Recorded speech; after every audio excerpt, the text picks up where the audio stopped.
इन दिनों कई लोगों को बड़ी मौज आ रही है। वो लोग ऐसे लोगों को ढूंढ रहे हैं जिन लोगों ने शेयर बाजार में पैसा लगाया था। अब उनसे ढूंढ ढूंढ के पूछ रहे हैं और कैसा चल रहा है, शेयर बाजार से पैसा कमा रहे हो, मज़े आ रहे हैं। अब जो बेचारा पैसा लगाया था वो मुँह छुपा के भागे फिर रहा है, क्योंकि वो बेचारा जिसने पैसे लगाए थे वो चल रहा है नुकसान में, और जिन लोगों ने नहीं लगाया था तो नहीं लगाया था, नुकसान तो हुआ नहीं, भले मुनाफा ना हुआ। लेकिन एक ऐसा भी क्लास है जो कह रहा है क्या अब लगा दें पैसा, क्या उस टाइम तो नहीं लगाया था। तो ये जो मैं कहने जा रहा हूँ इन लोगों के लिए बड़े काम की चीज़ है, और जिन लोगों ने अब तक शेयर बाज़ार में पैसा नहीं लगाया है उनके लिए बड़े काम की चीज़ है।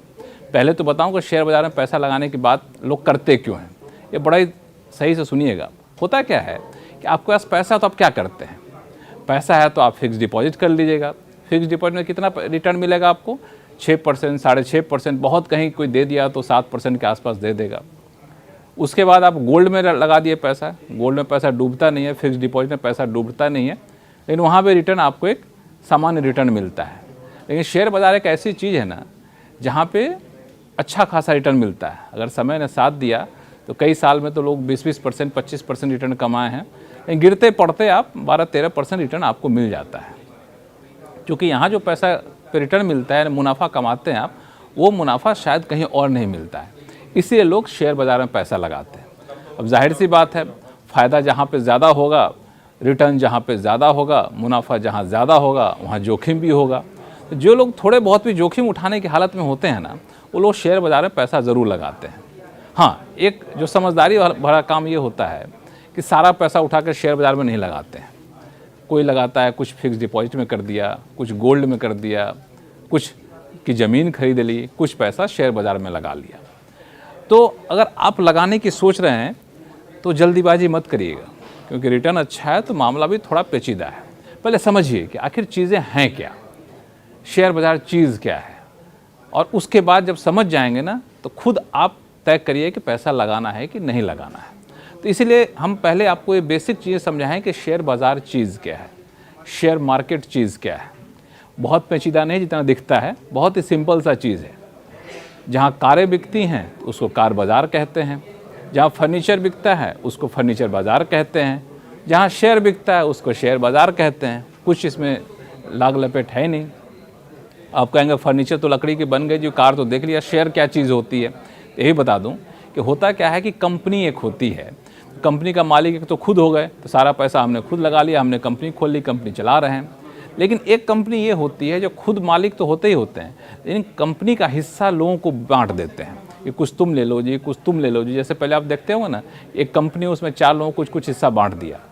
अब 4 लोग नहीं मिले तो क्या करना है, बड़े लोगों को बांटना है, बड़ी पब्लिक में बांटना है, बड़ी संख्या में बांटना है। मान लिया जाए कि 100 करोड़ की कंपनी है तो 50 करोड़ खुद रख लिए, 50 करोड़ लोगों से मांग लिए, कहेंगे तुम 1 करोड़ दे दो, तुम 2 करोड़ दे दो, तुम 3 करोड़ दे दो, ऐसे जुटा लिए बाकी पैसे। और जिसने जिस अनुपात में पैसा दिया उस अनुपात में उसको शेयर दे दिए, कंपनी का शेयर, उसी को कहते हैं शेयर। और इस शेयर की खरीद बिक्री जहाँ होती है वो हो गया शेयर बाज़ार। और आप कहेंगे शेयर बाज़ार कहाँ देखने को मिलेगा जी। एक समय था जब आपको शेयर बाज़ार देखने को मिलता था। आप कभी दिल्ली गए हों तो दिल्ली गेट के पास स्टॉक एक्सचेंज था, वहाँ नीचे बहुत सारे कागज़ें रखी रहती थी, हर कंपनी के शेयर वहाँ बिकते थे। कागज़ भरते थे, फिर कंपनी का नाम डालते थे, जमा करते थे, तो फिर आपको कंपनी का शेयर मिलता था। ऐसे बॉम्बे में बहुत ऐसी चीज़ें होती थी, लेकिन अब ये चीज़ें पेपर वाले शेयर बिकने बंद हो गए। अब क्या है, डिजिटल शेयर होते हैं, इसको डीमैट कहते हैं। डीमैट क्या होता है, एक अकाउंट होता है जो एक जहाँ से आप शेयर खरीद सकते हैं, जहाँ खरीद शेयर बेच के रख सकते हैं उस अकाउंट के जरिए। अब ये अकाउंट क्या होता है, डीमैट अकाउंट, दरअसल जिस तरह से बैंक अकाउंट होता है वैसे ही आपके पास एक डीमैट अकाउंट होता है। बैंक अकाउंट से डीमैट अकाउंट जुड़ा रहता है। बैंक अकाउंट से पैसा निकालिए, डीमैट अकाउंट में डाल दीजिए, जितना डीमैट अकाउंट में डालें उसमें से आप जब जब चाहें, जितना जिस कंपनी का शेयर खरीदना चाहें खरीद लीजिए। अब खरीदने के लिए कुछ नहीं करना, तो कुछ थोड़ी बहुत तकनीकी चीज़ें हैं, उस कंपनी का नाम डालिए, उसके शेयर का नंबर डालिए, कितने शेयर खरीदने वो डालिए, शेयर खरीद के आ गए आपके पास, बस आप हो गए, जब मर्जी उसको बेच दीजिए।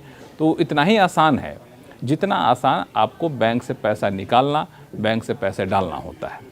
अब ये कहता है आप भी खरीद सकते हैं क्या शेयर, हम भी खरीद सकते हैं क्या, बिल्कुल खरीद सकते हैं, जब जो शेयर खरीदना हो पैसा खरीद लीजिए। लेकिन होता है क्या, इसमें जोखिम होता है। अब आप तो कार तो देख लिए कि कौन सी कार ज़्यादा चमक रही है, किस कार का माइलेज काफ़ी अच्छा है, कौन सी कार मजबूत है, हमें 4 सीटर चाहिए कि 5 सीटर चाहिए कि 7 सीटर चाहिए, तो देख लेते हैं। लेकिन शेयर को कैसे देखेंगे आप, इसलिए दो तरीके की चीज़ें होती हैं। एक तो लोग शेयर बाज़ार को जो एक्सपर्ट है उनसे सलाह मशवरा लेते हैं, अच्छा बताओ जी कौन सा शेयर लेना है, जो उसने बताया वो शेयर खरीद कर रख लिया हमने। दूसरा ये होता है कि हम ये ना चुने कि कौन सा शेयर हमें लेना है, हम म्यूचुअल फंड ले लिए। म्यूचुअल फंड क्या होता है वो बताऊंगा आपको आगे चल कर, लेकिन संक्षिप्त बता दूं कि अलग अलग कंपनियों के शेयर का एक समूह होता है, उसको म्यूचुअल फंड कहते हैं, उसको ले लेते हैं। तो ये भी एक तरीका होता है म्यूचुअल फंड लेने का। उसके जरिए लीजिए तो उसमें कई सारे शेयर रहते हैं, तो किसी एक कंपनी का शेयर ऊपर गया, किसी का नीचे गया, तो बैलेंस होता रहा, तो उसमें जोखिम आपको कम होता है। कुछ लोग SIP करते हैं। SIP क्या होता है कि हर महीने, हर हफ्ते एक कहते तय समय पे कुछ पैसे आप हमेशा डालते जाइए, तो वो भी एक तरीका होता है। इस पर डिटेल में आगे कभी वीडियो हम लोग चर्चा करेंगे, लेकिन बेसिक चीज़ें कहूँ तो जब शेयर बाज़ार की बात आती है तो लोग टीवी खोल के देखते हैं कि भाई ये सेंसेक्स देख लें क्या होता है, तो कोई कहता है बैंक निफ्टी की बात कर रहा होता है, तो कोई यहाँ पे निफ्टी 50 की बात कर रहा होता है। तो ये सब चीज़ें जब बेसिक चीज़ें समझ जाएंगे ना तो आपके लिए बड़ा आसान होगा। मिसाल के तौर पर सेंसेक्स क्या होता है, कुछ नहीं होता, सुनने में आ रहा है सेंसेक्स बड़ी चीज़ है, सेंसेक्स कुछ होता नहीं है। सेंसेक्स का मैं फुल फॉर्म देखूँ तो स्टॉक एक्सचेंज सेंसिटिव इंडेक्स होता है।